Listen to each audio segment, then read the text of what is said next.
વારંવાર આંધળી થઈ હતી. 2-3 દિવસ તેનો કાંઈ ઈલાજ કર્યો નહીં. મને એમ કે મટી જશે, પર એમાં શું ભારે દર્દ જ છે ને. પછી મને આંધળી બહુ પીડા કરવા માંડી, એટલે હું અમારા ઘરના ડોક્ટર પાસે ગયો.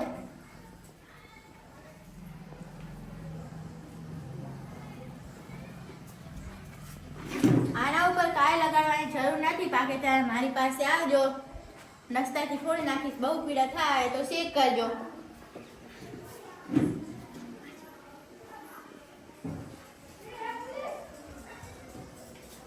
હું ઘરે આવ્યો ત્યારે અમારા ઘરના એક મિત્ર આવેલા હતા. ભાઈ ક્યાં જઈ આવ્યા? આંખે શું થયું છે? આંખે આંધળી થઈ છે, તે માટે દવા ડોક્ટર પાસે ગયો હતો. ડોક્ટર કહે તેને છેડશો નહીં, પાકે એટલે તેને છેડશો નહીં, તેની કોઈ દવા નથી. પાકે એટલે મારા પાસે આવજો, તેને નસ્તરથી ફોડી દઈશ. ડાક્ટરે દવા ન આપી, વળે કહે છે કે એની કાંઈ જ દવા નથી. ત્યારે એના ભણતરમાં શું પૂરો મૂકવાનો છે? કહે છે કે પાકે ત્યારે આવજો, નસ્તર મૂકીશું. તમે પણ ભલા માણસ છો. એ કોળીનું ખરેખ નથી. તુવેરની દાળ ઘસીને ચોપડો, એટલામાં નરમ પડી જશે. મેં ડોક્ટર પાસેથી દાળ પણ ઘસાવી.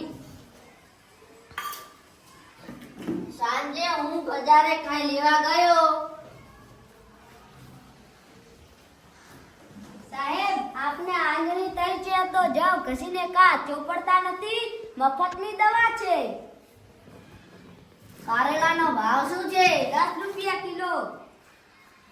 અને મૂળાનો 20 રૂપિયા કિલો. આ શું છે? લીલું લીલું માં તો દેખાય છે. મેથી મેથી તેનો શું ભાવ છે? એનો 20 રૂપિયા કિલો. આ શું હે? ફળી તુવર તુવેર, તેનો શું ભાવ? તેનો 40 રૂપિયા કિલો. અચ્છા.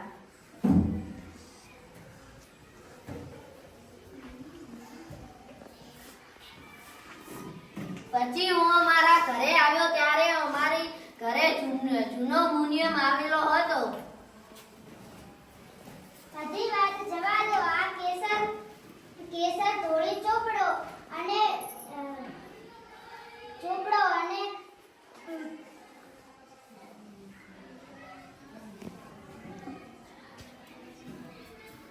મેં કેસર પર લગાવ્યું.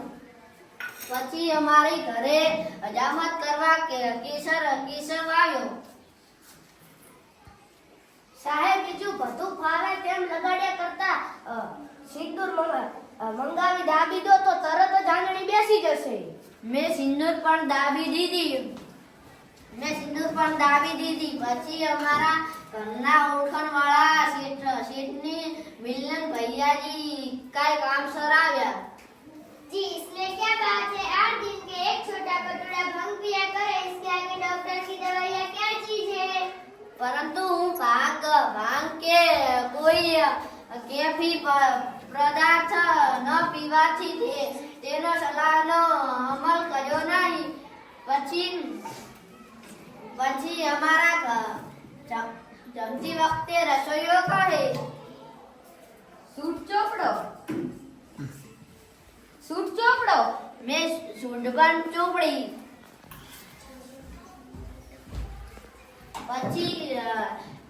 પછી અમારા ઘરે ધોબી આવ્યો. રબી ઘસીને ચોપડો, બળતરા તો થાશે પણ આંગળી ઊભી જ નહીં રહે. મેં લવિંગ પણ ચોપડી. પરંતુ હું આંધળીના પીડાથી હું ખૂબ જ કંટાળી ગયો હતો. પર દુઃખ ખંભજ મનુષ્યો એક પછી એક સલાહો આપતા હતા. હું એટલે ઊભો જ હતો તેવામાં ગોળ વેચનારો વેપારી આવ્યો. શેઠ, અમારા લોકો તો આવી આંજણી થઈ હોય તો તેના ઉપર ગોળનો ચપકો દઈ દે. છરીના પાંડા ઉપર ગોળ મૂકી તેને ગરમ કરી લગાવી દો. ગરીબ માણસનો ઉપાય છે. અમે ડાક્ટરના પૈસા ભરીએ તો ભરી જ જઈએ. બે ગામનો ચાપકો શેક જેવો જ માનતા અમે ચોપડી દીધો. ત્યાં જ ગોર કહે, ગોળ એટલો ગરમ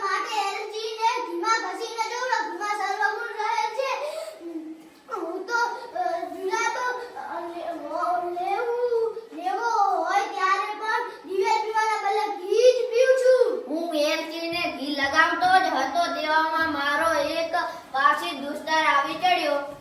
અરે આ શું કરી મૂક્યું છે? આંખને ઘીગર કાં ખવડાવો છો? લો આ કાંદો કાપી તેનો રસ ચોપડી જુઓ. ના માટે તો મને ચાર તમાચા મારજો. મેં જેમ તેમ કરી કાંડાની દુર્ગંધ વીંટવી લીધી ને તેનો રસ પણ લગાડી દીધો. આંજણીના તો અંદર શા હાલ હતા તે મને જ ખબર નહોતી. દવાઓનો એક પછી એક આવતા જતા હતા. તેવામાં એક નાની ડુંગળી બની રહી હતી.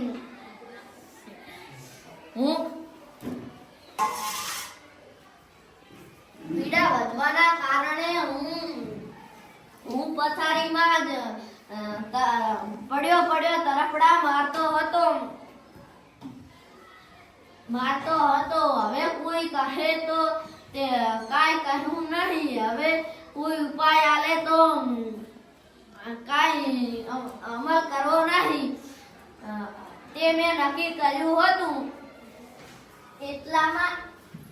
એટલામાં મારા એક વિધવા કોઈ મારી ખબર પાડવા આવ્યા.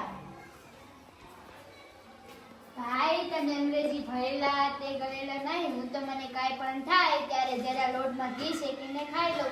જો બદામ હોય તો થોડી નાખો, નહીં તો ઘી ખાંડ એ તો ઘરમાં હોય. તાવ આવે, ઉધરસ થાય, કેવા આવે, માથું દુખે કે સરેખમ થાય તો પણ મારો તો એ એક જ ઈલાજ છે.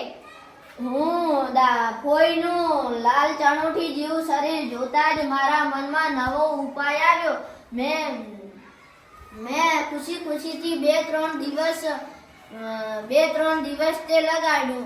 શીરાનો સ્વાદ કોને ન ગમે. પછી હું અમારા ઘરના ડોક્ટર પાસે ગયો. આમ થઈને અડી જાય.